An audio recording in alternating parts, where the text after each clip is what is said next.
Assalamualaikum adik-adik, selamat pagi. Semangat belajar. Adik-adik, sebelum belajar, jangan lupa ya untuk membaca doa terlebih dahulu, supaya pembelajaran yang kita lakukan semakin bermanfaat. Nah adik-adik, hari ini kakak mempunyai cerita tentang kesehatan dan keselamatan ketika bermain. Langsung kita lihat ceritanya ya. Dayu dan teman-teman bermain di halaman rumah.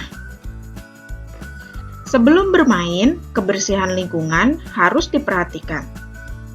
Nah, adik-adik, sebelum bermain, Dayu dan teman-teman berdiskusi untuk membersihkan dahulu tempat bermainnya. Dayu berkata, "Teman-teman, sebelum bermain, mari kita bersihkan dulu tempat ini." Kemudian, Lani yang setuju berkata, "Setuju, daun-daun ini harus kita bersihkan." Kemudian, Ayu berkata, "Sampah dedaunan harus dikumpulkan karena bisa diolah menjadi pupuk kompos." Siti pun setuju dengan pendapat Ayu dan berkata, "Setuju. Jika ada sampah dan kotoran hewan, maka harus dibersihkan terlebih dahulu. Kotoran hewan jika terinjak dapat membuat kaki gatal. Kaki yang gatal akan membuat kegiatan terganggu. Jadi perhatikan lingkungan sekitar ya adik-adik. Jika ada kotoran hewan, kita harus membersihkannya terlebih dahulu sebelum kita bermain. Keselamatan dalam bermain juga harus diperhatikan. Nah, contohnya seperti ini. Jika ada benda tumpul atau benda tajam, harus disingkirkan ya adik-adik. Misalnya saja duri atau potongan kayu yang tajam. Seperti yang Beni lakukan. Beni mengambil potongan kayu yang tajam untuk disingkirkan dan dibuang ke tempat yang aman. Duri dan potongan kayu tajam dapat melukai kaki jika terkena kaki ya adik-adik. Kegiatan bermain pun akan terganggu. Oleh sebab itu, kesehatan dan keselamatan bermain harus selalu diperhatikan. Nah, seperti ini bahayanya ketika ada duri atau potongan kayu yang tajam yang berserakan di taman, bisa melukai kaki ketika terinjak. Setelah halaman dibersihkan, Dayu dan teman-teman mulai bermain. Udin, Edo, dan Beni bermain kelereng. Dayu, Lani, Ayu, dan Siti bermain lompat tali. Walaupun berbeda agama, mereka bermain dengan rukun. Sikap mereka pantas untuk ditiru ya adik-adik. Nah adik-adik, sebelum melanjutkan cerita, mari kita temukan kosakata baru yang hari ini kita pelajari dengan mengisi teka-teki silang berikut ini. Kita lihat dulu petunjuknya. Yang pertama, ada pupuk campuran dari daun dan kotoran hewan yang telah membusuk. Ayo, siapa yang tahu pupuk yang berasal dari campuran daun dan kotoran hewan? Tadi Ayu sudah menyebutkannya, yaitu adalah kompos. Nah, sekarang kita cari adik-adik kompos pada teka-teki di sini. Mana ya adik-adik? Apakah kalian sudah menemukannya? Kita lihat. Nah, ini dia. Kompos. Sekarang yang kedua, bagian tumbuhan yang indah berwarna cerah. Nah, apa ya bagian tumbuhan yang indah berwarna cerah? Jawabannya adalah bunga. Nah, sekarang kita cari kata bunga pada teka-teki huruf di bawah ini ya. Adik-adik sudah menemukannya? Nah, ini dia sudah ketemu bunga. Selanjutnya, bagian tumbuhan yang berhelai-helai dan melekat pada ranting. Apa ya jawabannya? Jawabannya adalah daun. Nah, sekarang kita cari daun. Mana ya daun? Ini dia, ternyata arahnya menyamping ke bawah. Daun. Seperti ini ya adik-adik.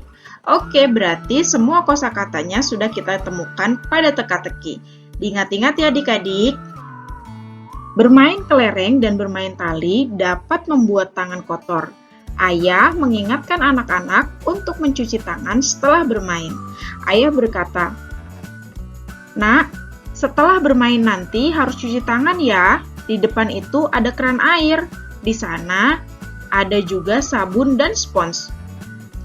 Lalu Benny menjawab, "Iya ya, kami akan mencuci tangan dengan bersih."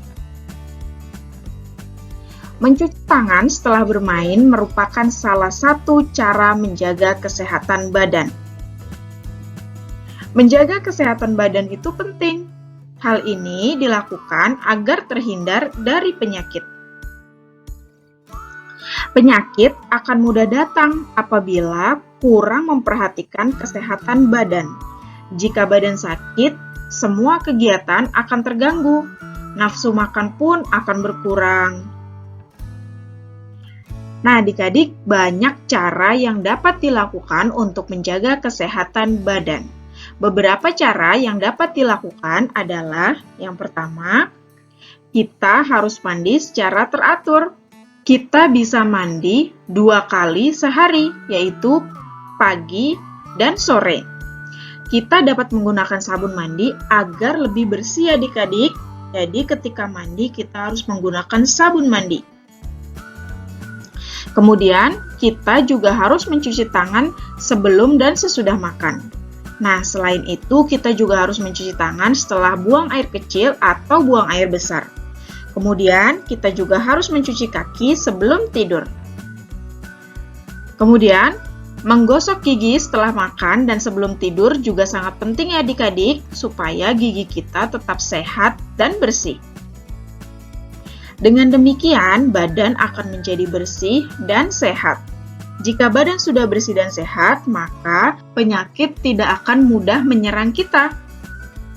Dayu dan teman-teman menunjukkan kebersamaan dalam bermain. Kebersamaan merupakan wujud persatuan. Mari kita lihat apa saja manfaat persatuan ketika bermain dan apa saja akibat jika tidak bersatu ketika bermain. Kita lihat manfaat persatuan dulu ya adik-adik. Manfaat persatuan ketika bermain, yang pertama adalah hidup rukun dengan teman. Yang kedua adalah timbul keakraban dengan teman. Yang ketiga, dapat bekerja sama dengan teman.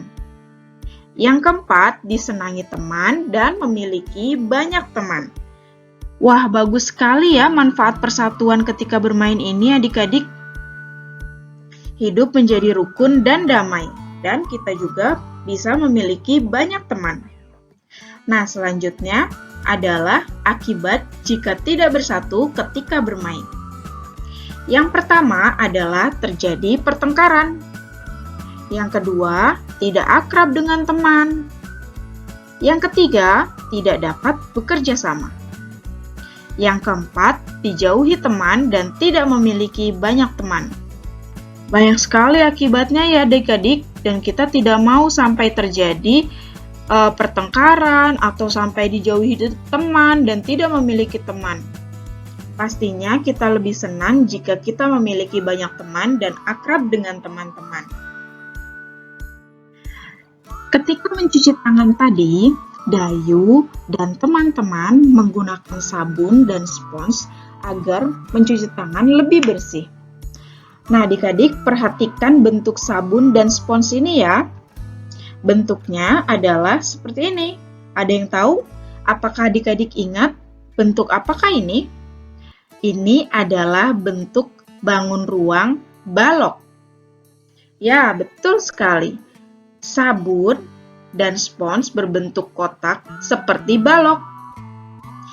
Ada bentuk bangun ruang lain yang bisa kita pelajari juga ya adik-adik. Contohnya yang ini, yang seperti tenda ini, bangun ini berbentuk prisma. Nah, seperti ini. Sebetulnya bangun ini sama, hanya beda posisi. Kemudian ini, bangun ini berbentuk limas. Seperti ini ya, limas adik-adik. Nah, adik-adik masih ingatkah kalian tentang rusuk, sisi, dan titik sudut pada bangun ruang? Mari kita cari jumlah rusuk, sisi, dan titik sudut pada bangun limas berikut ini. Nah, ini dia bangun limasnya. Sekarang kita cari jumlah rusuknya terlebih dahulu ya adik-adik. Pertama, kita cari rusuk dari yang paling bawah. 1, 2, 3, 4. Di alas paling bawah ini ada 4 rusuk. Selanjutnya, kita hitung rusuk yang menjulang ke atas. Tadi sudah 4 ya, kita lanjutkan. 5, 6, 7, 8. Nah, sekarang semua rusuknya sudah kita tandai, berarti jumlah rusuk pada limas ini adalah 8. Sekarang kita hitung jumlah sisinya ya adik-adik. Yang pertama adalah sisi pada alas atau yang bagian bawah. 1, kemudian bagian belakang 2, kemudian bagian depan 3, kemudian bagian samping kiri 4, dan masih ada satu lagi yaitu bagian samping kanan 5. Jadi jumlah sisinya adalah 5. Nah, sekarang jumlah titik sudut. Jumlah titik sudutnya ada berapa ya adik-adik? Kita hitung ya. 1, 2, 3, 4, 5. Apakah masih ada lagi adik-adik? Sudah tidak ada ya. Jadi jumlah titik sudutnya adalah 5 juga. Nah, adik-adik, supaya kalian lebih paham, kalian kerjakan latihan pada buku kalian ya. Oke adik-adik, cukup sekian materi pada video kali ini. Sampai jumpa di video selanjutnya. Terima kasih. Assalamualaikum.